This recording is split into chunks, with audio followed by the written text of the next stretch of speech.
지역의 현안을 시시각각 다뤄보는 헬로 이슈 토크 시간입니다. 몇 차례 연기 끝에 목포 해상 케이블카가 9월 6일 개통 초입기에 들어갔습니다. 국내 최장 길이를 자랑하는 목포 해상 케이블카는 종합 시험 운전도 순조롭게 진행되고 있는데요. 하지만 밀려드는 관광객과 차량을 대비할 주차장 부족 인프라 구축은 과제로 남아 있습니다. 이와 관련된 이야기 지금 시작하겠습니다.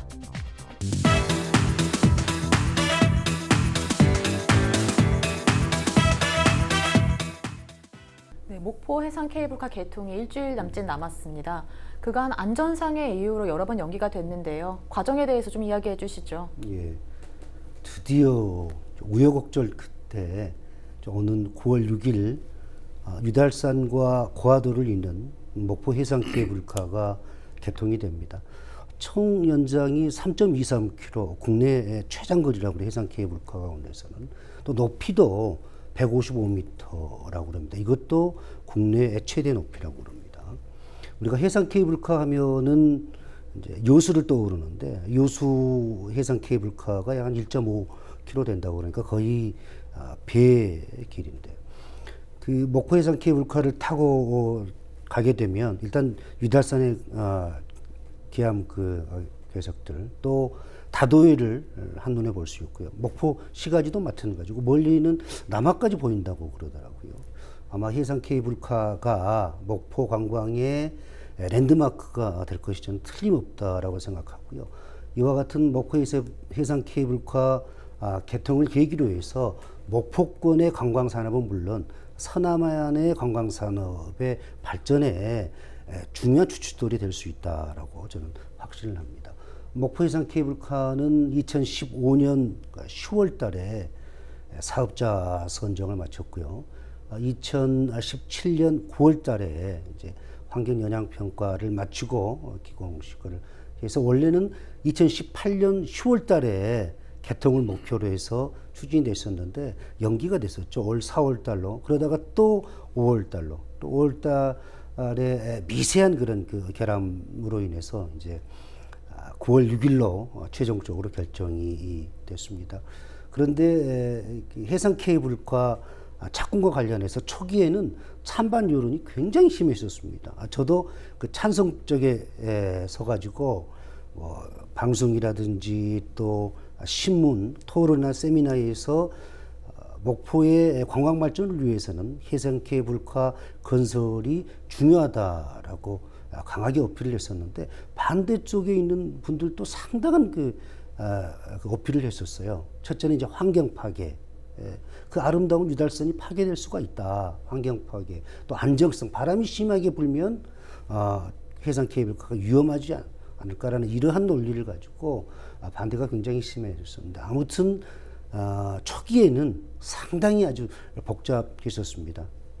결국은 이제 오는 9월 6일 날 개통이 되는데요.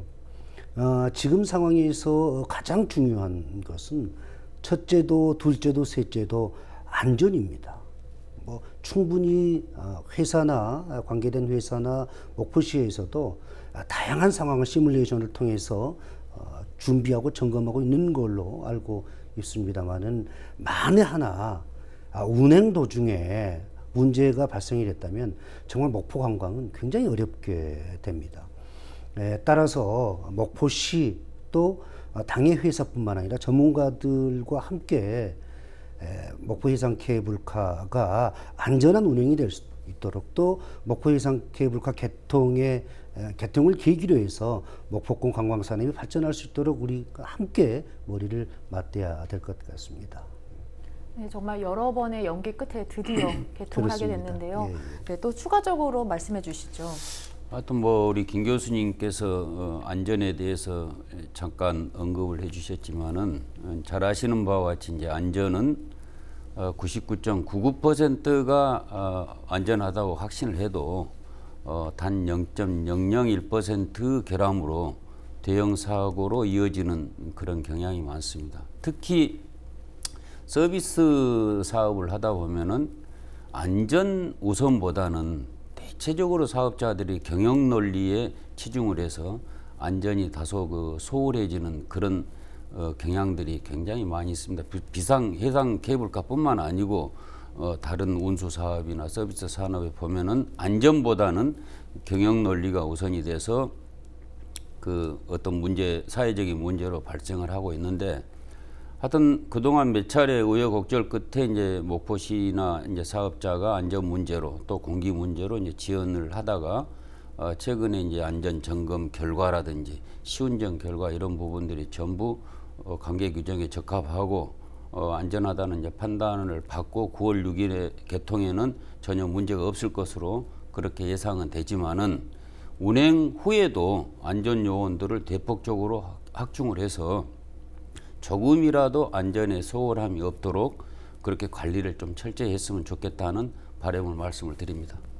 네, 두 분 다 안전상의 문제를 가장 크게 말씀해 주시고 지적해 주셨는데요. 네, 그렇다면 이제 목포시와 또 서남권 그리고 전남에서의 목포 해상 케이블카 개통이 가진 의미는 뭐라고 보십니까? 이제 목포시가 야심차게 이제 민선 7기에서 이제 낭만항구 목포, 마세도시, 근대 문화가 숨쉬는 그런 곳. 그래서 이제 그 목포시를 뭐 국제 슬로우시티로 이제 인정도 받고 관광 도시로 이제 이 변환시키기 위한 여러 가지 다양한 이제 정책들을 이렇게 이제 추진하고 있습니다.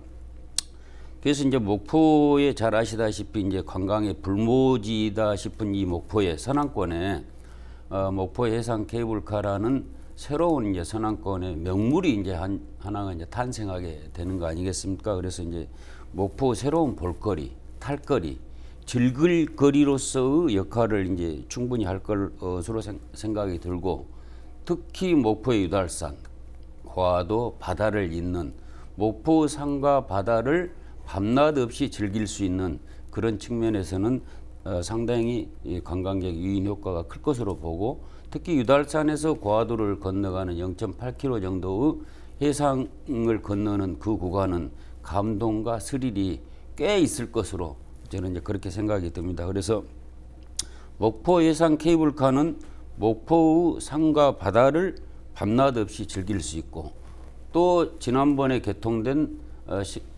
앞해도와 그 암태도를 연결하는 천사대교와 연계해서 서남권의 새로운 관광 시너지 효과를 낼 수 있는 아주 커다란 계기가 될 것이다. 저는 그렇게 생각을 하고 있습니다. 네, 이제 서남권의 새로운 관광 시너지가 될 것이라고 말씀해 주셨는데요. 네, 교수님께서도 앞서 말씀해 주신 게 이제 목포의 랜드마크가 될 것이다라는 말씀해 주셨는데, 좀 더 구체적으로 어떤 의미가 있는지 말씀해 주시죠. 예. 혹시 우리 저 진행자님 목포시 브랜드 슬로건이 혹시 뭔지 알고 계십니까? 잠깐 우리 청자님이 말씀을 하시던데 아마 많이 듣고 많이 보셨을 겁니다. 낭만항구 목포. 저도 그걸 처음 해보고 야, 참 멋있다, 정말 훌륭한 슬로건이다라고 생각을 했었습니다. 그런데 뒷은 좀 씁쓸합니다. 우리가 항구했다면 우리가 일반적으로 떠오르는 게 백거동 소리가 들리고, 또 밤에 불야성 같은 그런 뭐 포장마차라든지 카페라든지 식당이 줄지어서 있고, 또 갈매기가 이제 날아다니고, 또 많은 배들이 정박해 있는 이러한 그 항구, 즉 이런 목포시 슬로건인 낭만항구가 이렇게 연상이 되는데, 사실 우리 목포시는 항구를 즐길 수 있는 그러한 조건을 거의 갖추고 있지 못합니다. 카페에서 차를 마시면서 또 가족들과 친지들 또 지인들과 식사를 하면서 목포의 항구를 즐길 수 있는 그런 것이 사실 거의 없습니다. 많은 사람들이 관광 목포를 얘기합니다. 그러면서 유달산을 얘기하고 사막도를 얘기합니다. 우리는 사막도가 의미가 있고 유달산이 의미가 있지만, 외지 관광객들의 입장에서는 유달산과 사막도는 과거 이난영 씨의 그 노래인 목포의 눈물에 나오는 산과 섬에 불과한 겁니다. 그런데 우리는 머무르는 관광을 얘기를 하거든요. 머무르는 관광이 되기 위해서는 일단은 볼거리하고 즐길거리 또 먹을거리 이런 게 갖춰야 됩니다. 근데 현재의 상황에서는 목포가 그렇지 못한 게 사실입니다. 낭만한 거 하면서 또 평화광장에 춤추는 바다 분수를 얘기하는데 그거 하나 그 평화광장에 그 춤추는 바다 분수를 보면서 야 목포가 낭만적인 항구다라고 생각하는 외지인들은 아마 많지 않을 겁니다. 따라서 이번 목포 해상 케이블카 개통으로 인해서 사실은 지금까지 목포는 상징적인 관광의 랜드마크가 없었던 게 사실입니다. 조금 전에 말씀드렸지만 유달산이나 사막도는 우리들에게는 의미가 있지만 외지 관광객들에게는 큰 의미가 없는 거거든요. 따라서 이번 해상 케이블카 개통으로 인해서 상징적인 관광의 랜드마크가 조성이 됐기 때문에 이제는 즐길 거리 또 먹을 거리를 찾아야 됩니다. 그래서 관광객들이 와서 야 목포에 오니까 참 즐길 거리도 있지만 볼거리도 있고 또 먹을 거리도 풍부하다. 정말 좋았다. 이러한 생각을 가질 수 있도록 우리가 노력을 해야 됩니다. 이러한 의미에서 이번 9월 6일 목포 해상 케이블카 개통은 적게는 목포의 관광 산업의 그 중요한 발판이 기반이 될 수가 있고요. 나아가서는 서남해안 관광 산업의 발전을 위한 중요한 추춧돌이 될 거라고 저는 확신을 합니다. 네, 이제 항구를 즐길 수 있는 조건이 부족하다고 말씀해 주셨는데요. 이제 그런 부분도 조금씩 보완해 나가면 그렇습니다. 네, 문제가 되지 않을 것 같긴 해요. 이제부터 시작입니다. 네, 그렇다면 이제 목포 해상 케이블카 개통을 통해서 지역 경제에 어떤 영향도 미치게 될까요? 예, 조금 전에도 말씀드렸지만은 해상 케이블카 개통은 분명히 목포의 관광 산업, 즉 나아가서 지역 경제 발전에 긍정적으로 영향을 미치는 것은 틀림없습니다. 그런데 우리가 해상 케이블카 개통에 따른 여러 가지 그 상황에 대해서 지난 4월 초에 개통이 됐었던 천사대교 개통 직후의 상황을 우리는 충분히 학습을 해야 된다고 생각합니다. 준비되지 않는 관광의 결과가 얼마나 무서운 건지를 우리는 천사대교 개통 직후에 충분히 우리는 학습을 했습니다. 이제 개통이 되면 케이블카가 개통이 되면 외지 관광객들이 많이 몰리게 될 겁니다. 그분들이 친구분들이나 아니면 또 친지분들 또 가까운 지인분들하고 목포를 방문해서 야 목포는 참 볼거리도 많고 즐길 거리도 많고 저렴한 가격으로 목포의 특산품 목포의 맛을 좀 느낄 수 있었다라고 기억을 할 것인지 아니면 목포에 가보니까 해상 케이블카는 참 대단하는데 사실 그 외에 볼거리라든지 먹을거리도 가보니까 가격 대비 굉장히 비싸고 좀 그렇더라 이렇게 남을 것인가. 전자의 경우는 목포의 관광산업에 발전할 수 있는 그런 긍정적인 사인이지만 후자의 경우 같은 경우는 만약에 목포의 관광산업이 한 발자국도 나갈 수 없는 상황이 될 겁니다. 네, 하지만 주차장 부족 등 지역 인프라의 부족 문제 등 부족한 부분들이나 문제들이 좀 많을 것 같은데요. 이 부분에 대해서는 어떻게 보십니까? 글쎄 이제 북항 승강장이나 인근 도로에 대해서 시공사에서 또 목포시에서 뭐 교통난에 대한 시뮬레이션이나 이런 걸 해봤는지는 잘 모르겠지만은 현재의 상태로 본다면 이제 교통 혼잡은 불보듯이 이제 뻔한 그런 상황에 놓여 있고. 다만 북항 승강장 같은 경우는 이제 제 개인적인 생각으로는 거기에 3층 내지 5층 정도 주차 타워를 이렇게 시설을 했다라면은 현재의 그 노면 주차보다는 3배 내지 5배 정도 더 많은 주차 공간을 확보할 수 있고 또 그 주차 타워에서 승강장으로 바로 그 엘리베이터를 케이블카를 탈 수 있는 이런 시스템으로 했다면은 이용객들한테 훨씬 더 편리한 그런 이동권을 제공하지 않느냐 이런 생각이 들고 특히 이제 종점이라고 할 수는 없지만 이제 고화도 같은 경우는 전혀 인프라가 갖춰져 있지 않기 때문에 단순히 케이블카만 타고 고화도 건너가서 다시 돌아오거나 아니면 일부는 이제 해남 진도 방면으로 빠져나가는 이런 경향이 있을 건데, 제가 개인적으로 생각한다면 2, 3년 전에 해상 케이블카가 개통되는 것은 규정사실화 돼 있었다 이거죠.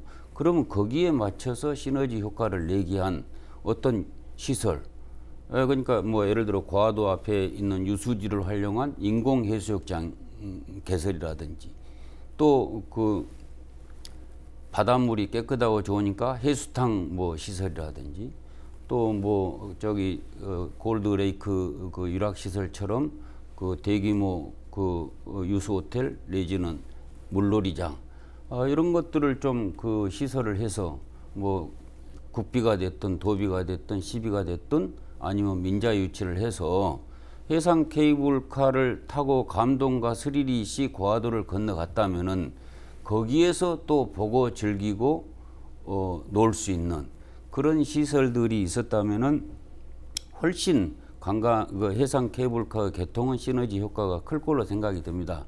그래서 해상 케이블카 개통을 변곡점으로 해서 지금부터라도 저는 그러한 시설들을 유치를 하거나 해서 목포 해상 관광의 그 하나의 전환점을 마련할 수 있는 그런 계기를 만들었으면 하는 바람입니다. 네, 이제 서남권에서의 목포 해상 케이블카 개통으로 인한 다양한 이제 보완해야 할 점들에 대해서 말씀해 주셨는데요. 네, 그렇다면 이제 해상 케이블카 개통을 통해서 이제 변화할 모습에 대해서도 좀 이야기해 주시죠. 분명히 목포 관광은 변하게 될 겁니다. 이제부터는 소프트웨어적인 부분이 매우 중요하죠. 우리 청장님도 말씀하셨지만 사실 해상 케이블카 하나만으로는 머무르는 관광의 조건을 갖추고 있지 못합니다. 거기에 따른 이제 즐길거리, 볼거리, 먹거리가 서포팅이 돼야 되거든요. 사실 최근에 전국적으로 관광산업의 활성화는 젊은이들에 의해서 이루어지는 게 사실입니다. 지금 여수가 작년에 1,508만 명, 제주도보다도 많은 외지 관광객이 찾았다고 하는 것은 그만큼 정확한 통계가 나와 있지 않습니다만 젊은이들이 여수 밤바다를 찾았기 때문에 많은 관광객이 증가됐다고 저는 생각을 하는데요. 이제부터는 소프트웨어입니다. 외지 관광객들이 단지 케이블카를 타고 북항 스테이션에서 고화도 스테이션으로 가는 이러한 뭐 편도나 왕복도 좋습니다만은 이러한 경험에서 끝나게 되면 바로 머무르는 관광이 이루어지지 못하고 여수나 완도로 갈 수밖에 없습니다. 사실 관광산업이 활성화가 되기 위해서는 관광객들이 와서 식사도 하고 식당에서 음식점에서 또 카페에서 커피도 한잔 하고 차도 한잔 마시고 또 숙박도 하고 저녁에 또 그 호프집에서 맥주 한잔 하고 이름으로써 지역 경제, 특히 그 바닷 경제, 서민 경제가 활성화되는 거거든요. 이러한 조건을 갖추기 위해서는 목포시가 부단한 그러한 노력을 해야 될 겁니다. 네, 또 청장님께서 어떻게 보십니까? 그 관광은 그 지역 주민들이 행복하게 잘 살면은 왜 행복하게 잘 사는지를 보기 위해서 오는 것이 저는 관광이라고 생각합니다. 그리고 모두에도 말씀드렸지만은 서비스 산업을 중심으로 굉장히 경제 활성화가 이루어질 것인데 그 부분에 있어서 친절, 적정한 요금, 청결 이런 부분들로 해서 다시 찾고 싶은 목포. 특히 어느 매체 광고보다도 입으로 전파되는 이 광고 효과는 굉장히 대중 매체를 통하는 것보다 효과가 크다고 합니다. 그래서 목포 해상 케이블카의 개통은 목포 발전의 하나의 변곡점을 맞이하는 그런 계기가 될 것이다. 그래서 이걸 계기로 해서 목포 성장 발전, 미래가 보이는 그런 목포가 되었으면 하는 바람을 전합니다. 네, 이제 목포 해상 케이블카 개통으로 인해서 목포 관광이 많이 발전되고 또 많은 관광객 유입이 되길 저도 바라보겠습니다. 오늘 이야기 여기까지 나눠보도록 하겠습니다. 두 분 고맙습니다.